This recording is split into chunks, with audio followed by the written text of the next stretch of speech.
Hello, this is Mr. Kent of MrKent.com, and every once in a while somebody wonders, why do they call me Mr. Kent?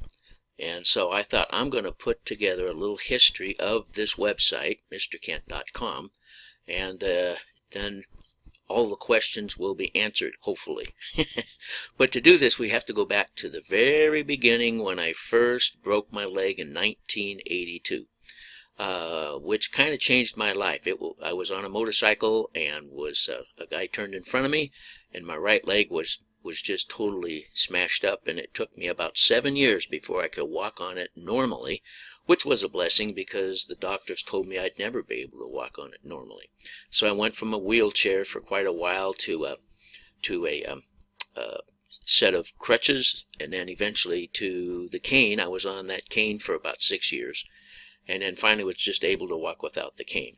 But back in 1982, computers were not very popular. People didn't have them in their homes very much. But my nephew was into computers, and he showed me a Commodore 64, and I thought, I'm going to get one of those, because he had all these programs on it that I didn't know about. And so when I got my Commodore 64, it just said, when I turned it on, it said 32,000 bytes free, which of course I thought meant I got a bunch of free stuff from the factory because somebody made a mistake. That was what I really thought. So anyway, we'll move on from there. I had to learn how to program because I didn't know that you could go out and buy programs, and there weren't that many available then. So I learned programming on a Commodore 64, and then eventually, after writing several programs, eventually a friend of mine gave me an actually IBM PC, which I wish I still had because it'd be very valuable. It had cast aluminum frame and the whole business. Anyway, so I went on, learning to write programs that you install on your computer. And in 1992, I moved from where I had been to it was a boys' boarding school, and they needed some help with computers and so forth like that.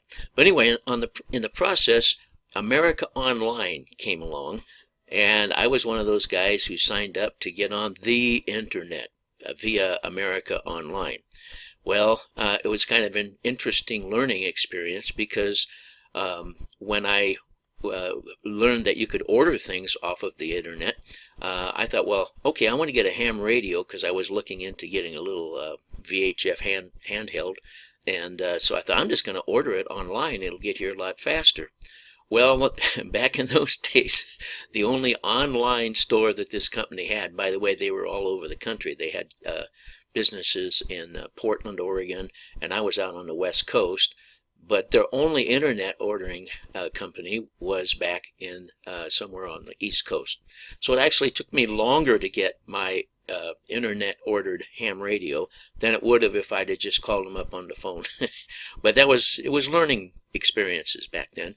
But that's when I decided America Online had a service where you could use their server and make a little website. So I tried making a little website, and it didn't amount to much, but it was experience.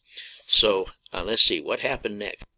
Oh yeah, okay. Well, after in 1995, I left that boarding school and moved to Spokane, Washington, and I went to work for a computer school. And so the school had several classes, and there was this one teacher that got at odds with the students in her class, and there were 16 students in there, and they were all girls. They were graduated from high school, and it was a career school, and they were trying to get an education so they could work in an office at computers. And for whatever reason, the teacher and that 16 bunch of girls got at odds with each other, and they had to let the teacher go, and the owner of the school asked if I could take that class plus my other one, and of course I said okay. Well, they were so upset with that previous teacher that when they got me as their instructor, they appreciated whoever I was, didn't matter.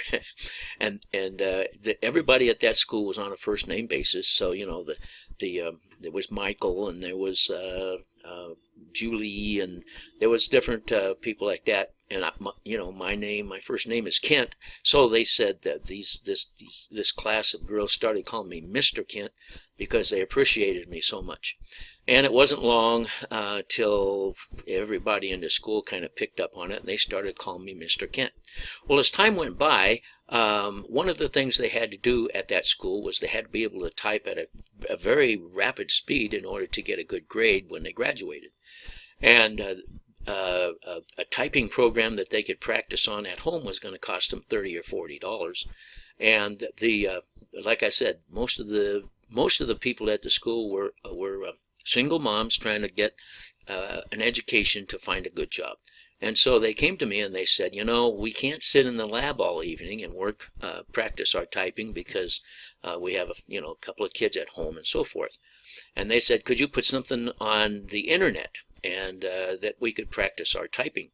And I said, yeah, I think I can do that. So they called me Mr. Kent, and so first thing I had to do is set up a little website. And so I set up a little website at a place called Internet On-Ramp here in Spokane. They're not around anymore. And I was under the impression that you had to have your website on some local internet service provider. So that's who I went with, and I built this site for doing typing tests, and I named my website MrKent.com so that the students would be easy to find it.